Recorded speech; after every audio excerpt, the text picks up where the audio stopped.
Gunung,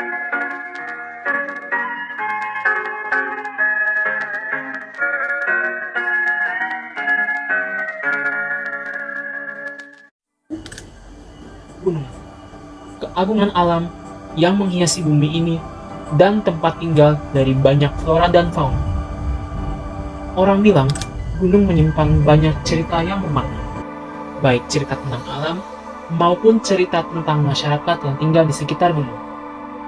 Hari ini, kita akan menyajikan cerita dari Gunung Gede Pangrango, serta bagaimana masyarakat yang tinggal di kaki gunung hidup berdampingan dengan alam dan menjaga kelestariannya. Kaki Gunung Gede Pangrango dikategorikan sebagai zona penyangga dari Taman Nasional Gunung Gede Pangrango. Masyarakat sekitar menggunakan lahan untuk memenuhi kebutuhan hidup mereka. Banyak warga desa yang bekerja dengan mengelola perkebunan, membangun wisata di sekitar tempat tinggal, ataupun menjadi karyawan dari wisata alam yang dikelola oleh perusahaan besar.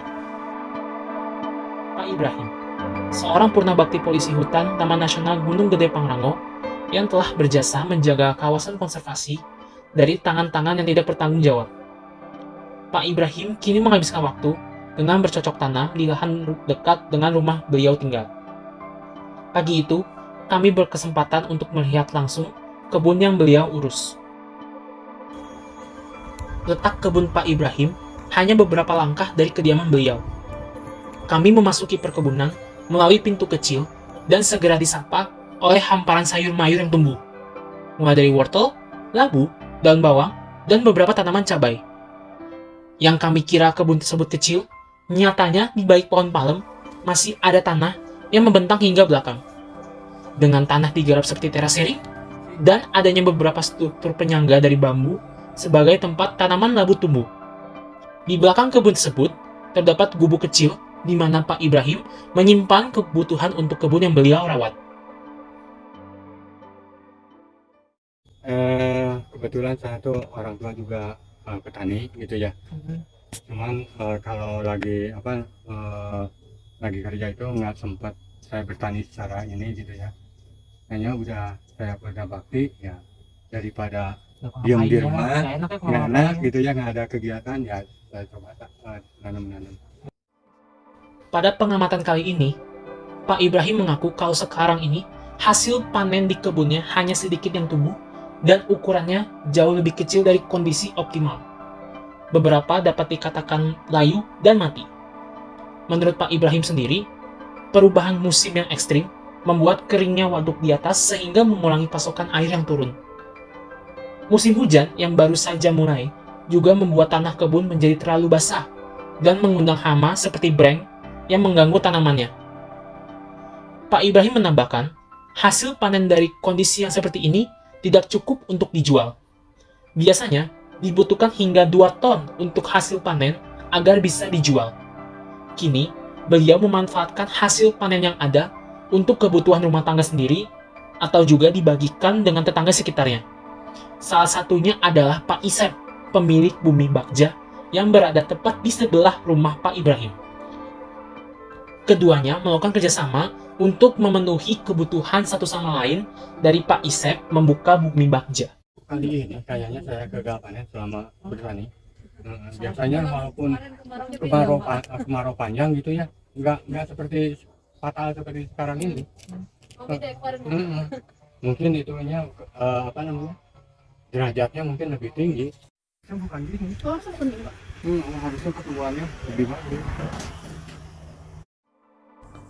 Tidak terasa, kami sudah mengelilingi kebun Pak Ibrahim dan kebun warga lain hingga cuaca berubah jadi panas dan matahari berada di atas kepala sehingga rasa lelah menyerang kita. Untuk mengusir lelah ini, kami kembali ke Bumi Bagja untuk beristirahat.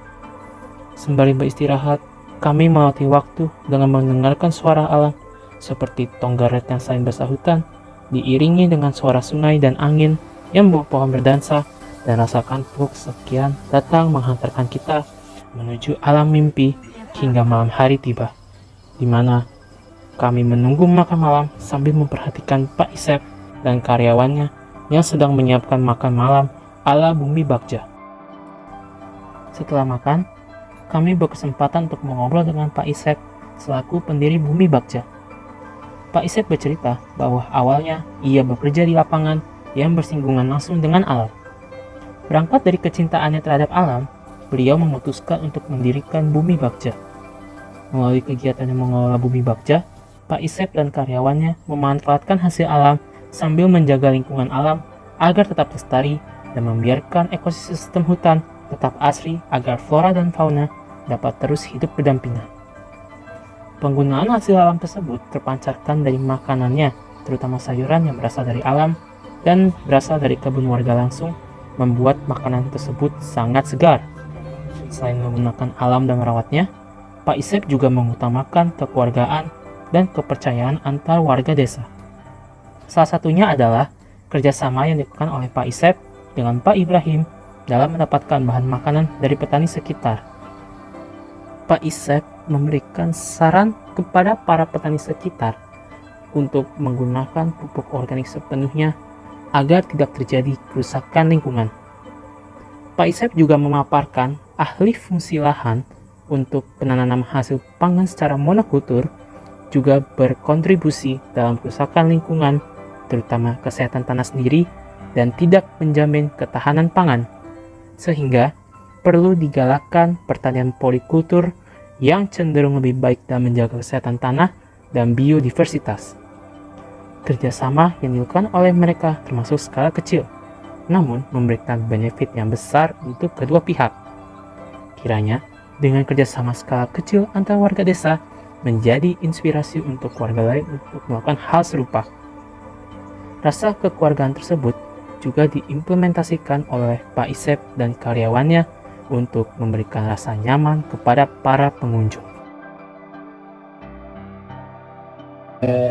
Pengen tahu prosesnya juga. Ini bukan restoran, orang yang datang langsung makan. Tapi ini ya kayak sambal, bumbunya kan banyak yang dari lokal. Mau menyampaikan itu sebetulnya. Kan ada rasa yang berbeda. Akhirnya menimbul pertanyaan, ini apa? Terus kan ada kayak bekas eksperimen itu kan timbul pertanyaan. Nah, yang mau saya sampaikan itu kan ini kenapa nasi yang lokal dipaksa gitu ya? Katanya kan kita itu kaya tapi nggak tahu kekayaan kita. Kalau lingkaran kebutuhan pasti kan dari yang tahu di kampung gitu yang berkaitan tabu buat meloncatin apa? Kita punya tetangga, terus tetangga yang paling dekat dilewati kan kayak udah nilai tatanan gitu ya. Selain pemandangannya yang asri dan indah, Bumi Bagja juga memiliki sajian istimewa yang dapat membuat lidah menarik karena rasanya. Pada makan malam, Pak Isep menghidangkan daging asap yang dipanggang setelah melalui proses pengasapan dengan kayu kaliandra selama 14 jam. Saat hutan yang terdiri atas daun pok-pohan, sintrong, dan tomat sebagai pellet cleanser. Pak Ibrahim dan Pak Isep adalah orang dengan pengetahuan konservasi yang tinggi yang telah mengimplementasikan pengetahuan mereka dengan menggunakan alam yang baik serta menjaganya. Kita tahu bahwasanya alam yang sudah ada merupakan anugerah dari Tuhan, dan kita, manusia sendiri, juga memiliki hak untuk menggunakan alam tersebut. Namun, manusia juga mempunyai kewajiban untuk merawat alam, karena kita juga hidup berdampingan dengan alam dan sifat alam sendiri yang terbatas walaupun banyak. Tanpa adanya alam, kita tidak akan hidup dan kita tidak akan merasakan kekayaan flora dan fauna di sekitar kita.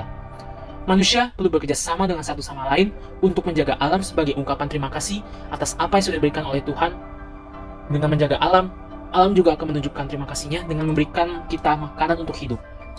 Kita merawat alam, alam akan merawat kita juga.